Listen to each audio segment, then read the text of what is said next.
Vive la rose! Vive la rose! Moi dis vive la rose encore! Vive la rose!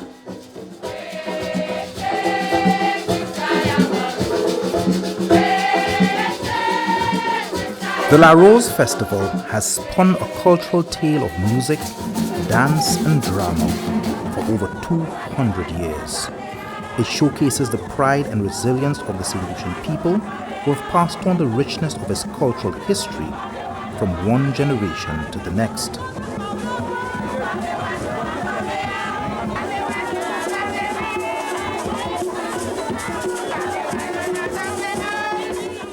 The La Rose Society emerged in Saint Lucia when the slaves divided themselves between two rival flower factions to parade the virtue and worship of the flower chosen, in this case, the rose.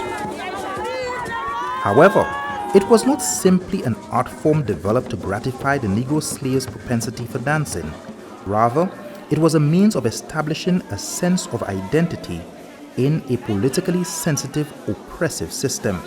Rather than emphasize the masking of traditional African professions such as the warrior, witch doctor, and herbalist, the Flower Festival strongly emphasized the decorum of European regal courts and dance forms.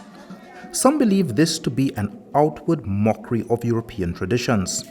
Others view the festival as the Roman Catholic Church's attempt to bring the slaves under their influence, thereby eliminating the significance of their African origin.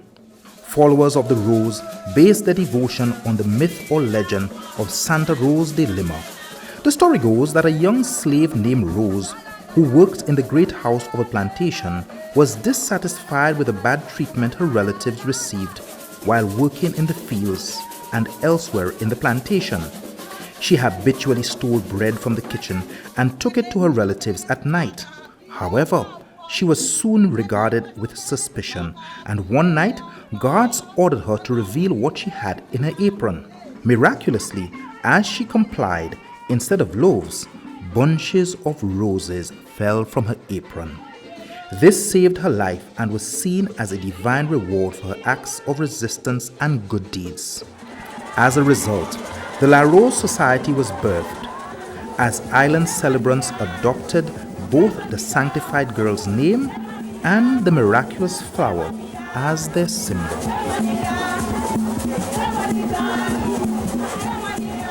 She became the first Christian saint of the New World, the patron saint of the Rose Society, and the feast day of Saint Rose de Lima was created in her honor.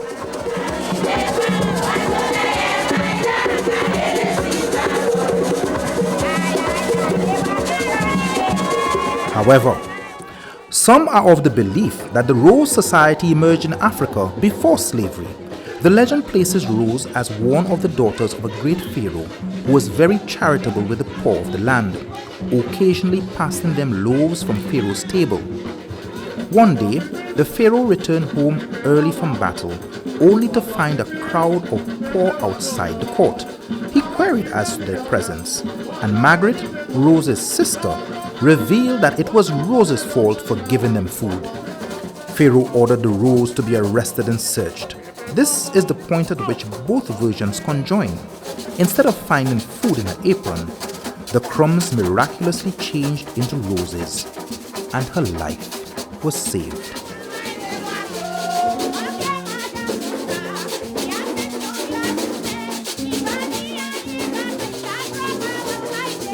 Members of the Rose Society host an annual La Rose Festival on August 30th, which is preceded by many social gatherings such as seances and parties leading up to the date. This festival follows the masquerade tradition since the main performance is a street procession of costume characters, including theatrics and dramatizations within the street parade.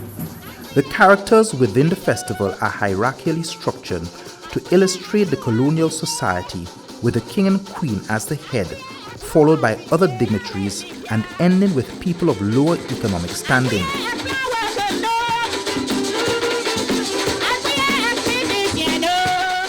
In some situations, a whole family is chosen as the royal family. Members vote verbally to choose individuals who have some local standing and whose families have been particularly active in the society, as the royal family. The heads of the family are anointed king and queen in a coronation service, and their children, princes and princesses. The magistrate, policemen, nurses, and other social functionaries are also represented, as well as thieves and miscreants who dramatize being arrested by police and brought before the magistrate. These role performances are most evident during the festival. However, they are relatively more permanent than the mass someone plays during Carnival. Unlike Carnival, in which the crowned king and queen of the band only assumes these roles for the 2 days of the revelry, the king and queen of the La Rose Festival do not only preside over the sessions, but their influence from these roles extend beyond the contours of the festival into real life, some for several years.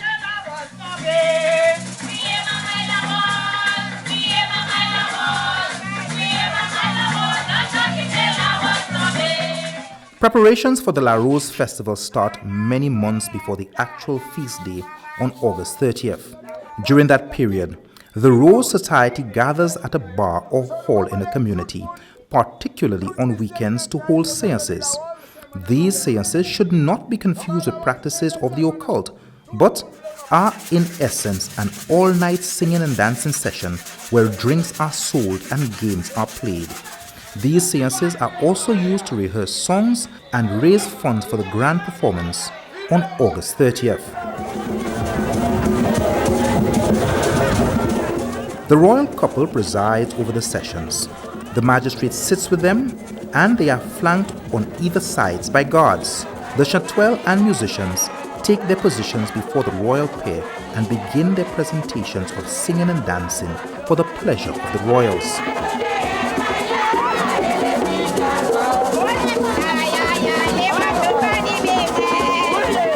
The songs and dances at the seances are vibrant and boisterous, featuring popular cultural dances such as the mappa and quibish.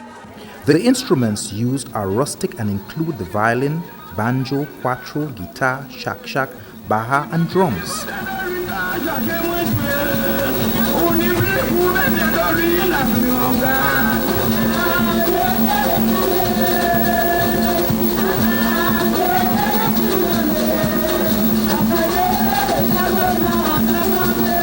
As the members move about dancing, the police ensure that all misdemeanors are brought before the magistrate, arrested and fined for crimes such as being too glum, exuberant, or smoking without a license in an area.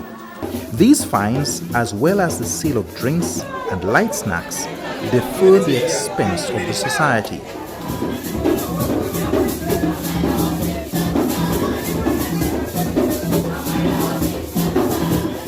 The songs sang at the seances are led by a château or lead singer, usually a woman who sustains the spirit and tenor of the session.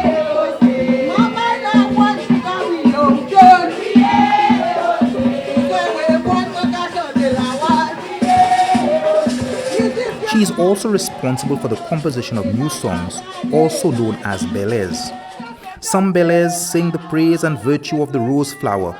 Others are designed to ridicule their rival group, the La Marguerites. The châteaux lead the ballet and members of the group acting as a chorus in a call and response pattern.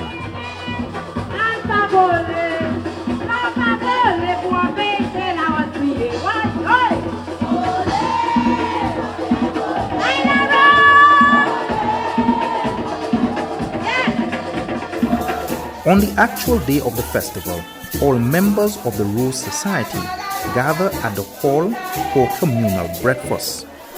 Previously, the men wore costumes similarly worn by the European colonizers.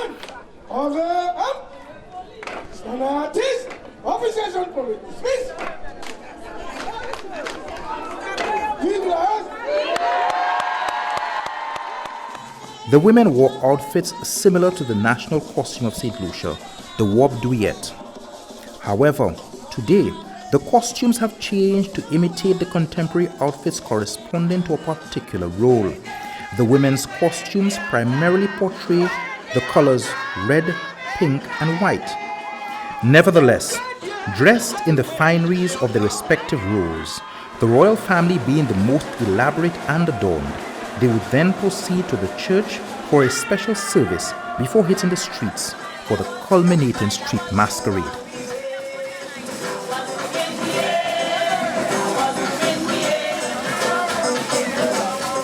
After the parade, unlike the Seances, the Grand Fête is a more disciplined event. The dancing is traditionally limited to quadrille, lances, and other figure dances, including ballroom-type dancing. Saint Lucia has always been predominantly Catholic, and the policies of the Church have a significant influence on its followers, including the flower societies.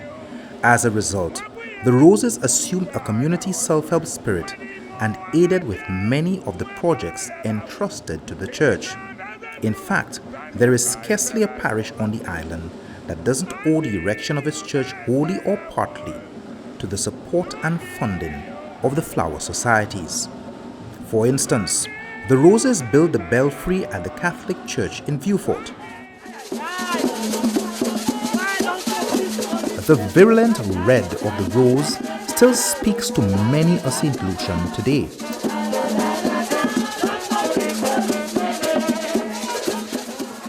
This is partly due to the passion, love, and dogged commitment of the myriad of chanteuses to the grueling task of the preservation and popularization of La Rose song and dances.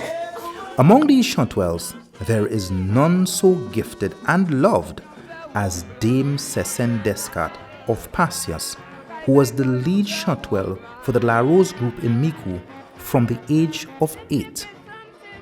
Cécenne was deemed the queen of culture and became a central figure in the revival of the folk songs and dance traditions of Saint Lucia that threatened to fade into obscurity with time. Cécenne's influence also inspired the work of Joyce Hogis and the creation of two singing groups, the Hellenites and the Uranora Voices, whose long-playing records of La Rose songs allowed these songs to become well-known and quite popular in the wider Saint Lucian society.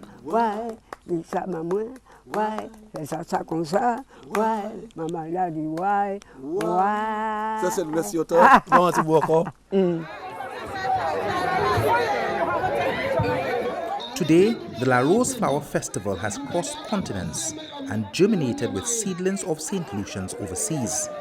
The structure and revelry of the festival brings together the diaspora community in the spirit, song, dance, and of course, the drama that is La Rose.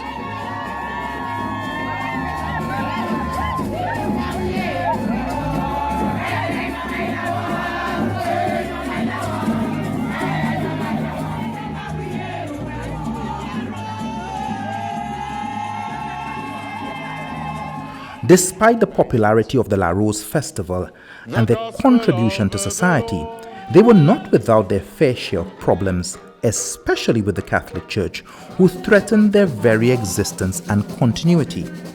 During the festival, the Roses' verbal ridicule or mépris of their rival groups sometimes provoked hatred, which gave rise to dissension and even violence. In one incident in Soufrière, the Roses paraded the flag of blue silk, the color of their rival group, through the streets to prove their superiority. The Marguerites retaliated with an ambush after the Grand Fête that resulted in many battered bones and even the threat of burning down the town. Thus, the church completely opposed the floral societies and viewed their festivals as an occasion for widespread immorality and disorderly conduct.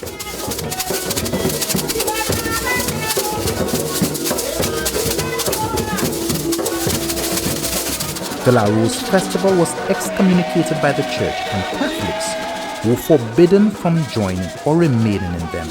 To highlight the seriousness of the situation, Roderick Walcott's play The Banjo Man was even banned by some churches. The extravagant, quarrelsome and rioting nature of La Rose didn't only land them in trouble with the church, but with other institutions and some members of the upper class in society. In 1865, the editor of the Saint Lucia blamed the flower festivals for the increase in the crime of larceny and soufre. In an article in the Voice newspaper, members of the upper class called the festival stupid and expressed their disgust and outrage over the lack of good judgment by reputable, decent young men who participated in these shameful behaviors, all in the name of a vulgar popularity of a flower.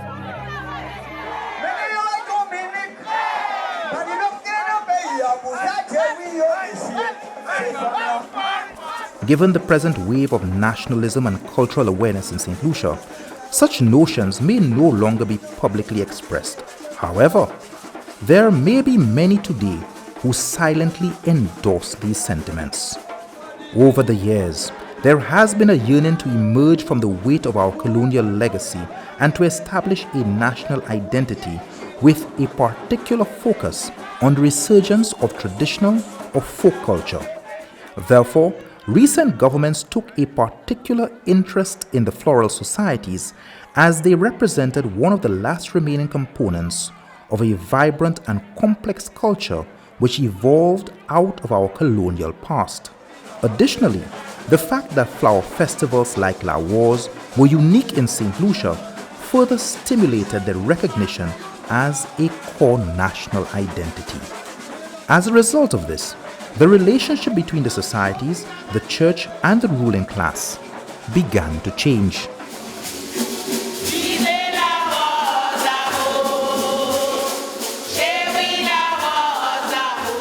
Today, the relationship with the church has been fully restored, and the La Rose mural by Dunstan St. Omer at the Church of St. Rose de Lima in Monchy is a testament to how radical attitudes have changed towards the flower festivals, as well as the church's efforts to work more closely with the Rose congregation.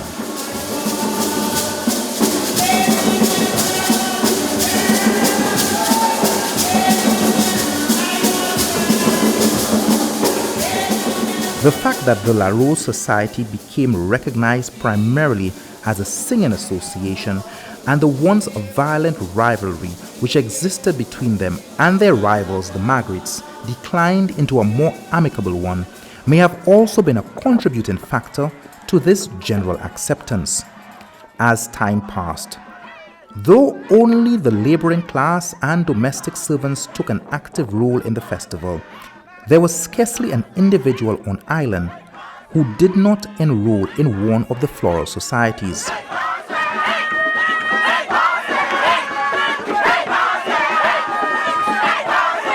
In fact, a number of upper-class people such as planters, businessmen, and government officials at one point gave financial and moral support to the societies.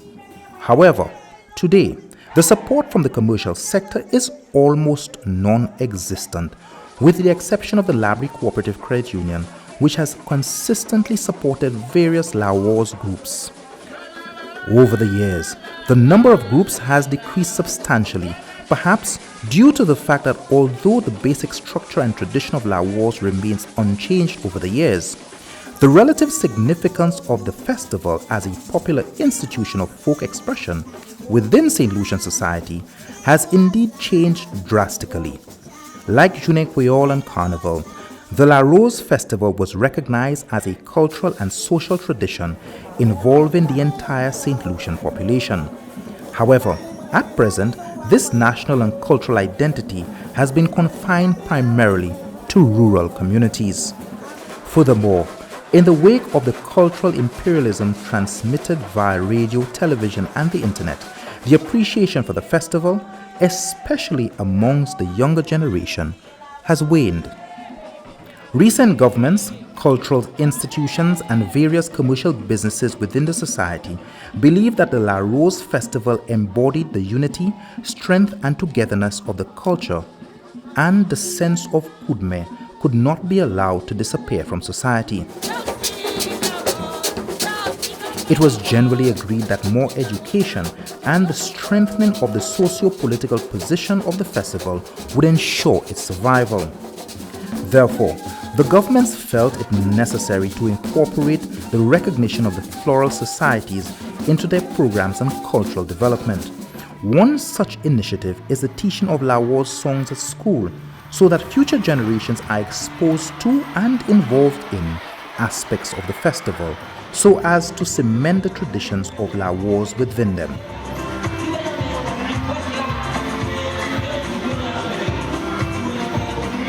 Another initiative promoted by the Cultural Development Foundation is the introduction of the Seances.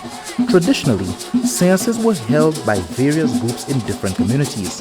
However, the Seance represents an amalgamation of all the various groups in a unified seance in Rodney Bay. This initiative also forms part of CDF's drive to develop the festival into a tourism product. There is a certain strength and resilience associated with the flower festivals, which have enabled them to overcome political and religious oppression in the past and survive in the face of waning cultural significance and imperialism of the present. Although the scope to regain nationwide participation is limited, the La Rose Festival will forever be deep-rooted in the cultural communities and form part of their societies. As long as the traditional mantle continues to be passed from one generation to the next, and efforts to improve the festival are supported by various governments and the wider society, the La Rose Festival will continue to be a vibrant representation of Saint Lucia's rich cultural heritage.